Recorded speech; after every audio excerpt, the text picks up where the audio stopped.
Comment établir son projet professionnel en Afrique? Salut, moi c'est Stéphanie by Shaili et ça fait bientôt 2 ans que je suis au Bénin avec mon mari et mes filles. Beaucoup de personnes souhaitent s'installer en Afrique mais n'ont pas réellement de projet vraiment concret et établi. Alors moi, mon but aujourd'hui, c'est de vous aider à l'établir ce projet et surtout à faire de votre retour en Afrique un succès. Alors restez jusqu'à la fin de la vidéo et surtout, avant tout, abonnez-vous. Et n'hésitez pas à liker, à partager, à commenter, parce que je suis sûre que des personnes seraient intéressées par cette vidéo et puis voilà, et ça donne de la force en fait.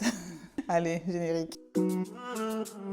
Ladies are so confident, black queen pink, yeah, I'm so confident. Je regarde le miroir, je suis confiante, oui. The view style way and the car. But I see the singularity. You let me slay with my flow, made by Shaili. Look me success, made by Shaili. If it's a style, go see Shaili. Purchase your tracks today. Alors, comment établir son projet professionnel en Afrique? Le plus important ici, c'est de se rendre sur place. Donc, quel que soit le pays dans lequel tu veux aller, et même si tu es originaire du pays dans lequel tu souhaites t'installer, il est important que tu fasses ton voyage de repérage. L'idée, c'est vraiment de ne pas te baser sur des spéculations. Je t'explique. Souvent, on va te dire oui, viens au pays, viens ici, j'ai du boulot pour toi, mais en vrai, il n'y a rien de concret et c'est souvent des belles paroles. Alors là, l'idée, c'est vraiment que tu prennes conscience de ça. On va t'en faire des belles paroles, on va te promettre monts et merveilles. Et surtout, si tu es une femme, parce qu'on t'en fera des propositions. On t'en fera des propositions, donc attention, ne crois pas aux belles paroles.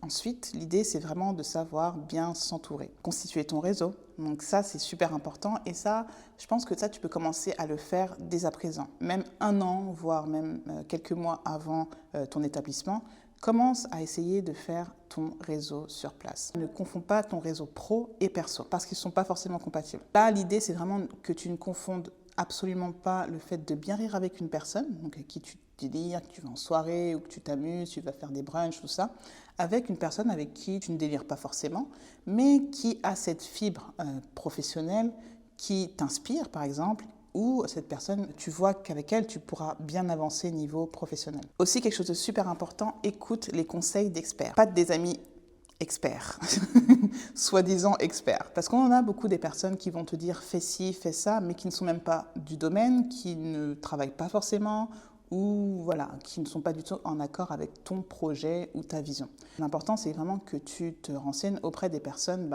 expertes qui sont parvenues à faire ce que toi, tu souhaites faire. Par exemple, quelque chose de tout bête, mais moi, quand j'ai un problème de plomberie, je ne vais pas appeler mon oncle ou mon frère qui n'est absolument pas dans la plomberie, par exemple. Avec le business, c'est pareil. Quand tu pars à l'étranger, c'est pas facile.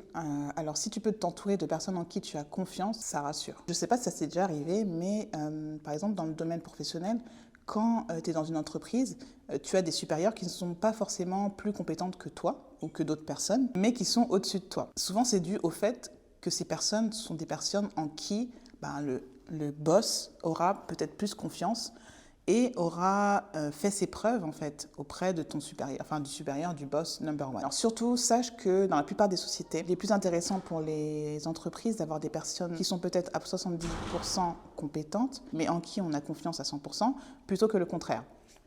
Parce que ces personnes qui sont peut-être un peu moins compétentes peuvent être formées, se former, arriver à une certaine compétence, alors que la confiance, ça ne se travaille pas forcément. Soit tu l'as, soit tu ne l'as pas. Alors, important, du coup, si toi aussi tu souhaites t'engager dans une boîte, en Afrique ou n'importe où, essaie d'être cette personne naturellement, bien sûr, en qui on a confiance. C'est important. Maintenant, si ton projet professionnel est du domaine de l'entrepreneuriat, l'important, ce sera de connaître ton capital risque. Je m'explique. Par exemple, si tu souhaites investir dans un business pour lequel tu auras investi 100% de ton capital, mais qui te rapporte 5 à 10% de rendement par an, mais qui peut te faire perdre 100% de ton capital, là, ce n'est pas forcément un bon business. Pareil pour l'importance de tes deadlines que tu te fixeras, qui sont à prendre en compte en fait dès le début dans ton plan d'action. Par exemple, tu souhaites te lancer dans le business des locations de meublés, et que le coût total de ce business est de 10 millions. Si tu t'es fixé des deadlines cohérentes, sache que même si tu ne les as pas tout de suite, tu sais que tu pourras, grâce aux deadlines que tu te seras fixé, investir petit à petit, tout en respectant ton objectif. En conclusion, établir son projet professionnel en Afrique, ça demande une approche stratégique et réfléchie, qui se fait vraiment en amont. Un autre élément à prendre en considération et dont je parle souvent, c'est la nécessité d'être sur place avant et pendant la réalisation de ton projet. Donc pour moi, c'est possible d'investir de l'étranger. Par contre, ça te demandera un effort, voire plusieurs efforts supplémentaires et un risque peut-être plus important. Alors là, l'idée, c'est vraiment que tu sois là, présent avant et pendant la réalisation de ton projet. Alors surtout, n'oublie pas, c'est important, prépare ton plan d'action et surtout passe à l'action. Alors moi, c'est Stéphanie by Shaili et mon objectif, c'est de faire de ton retour en Afrique un succès. N'hésite pas à t'abonner, à liker, à commenter et à partager la vidéo parce que je suis sûre qu'il y a plein de personnes qui auront besoin de ces conseils. Allez, tchuss, bye.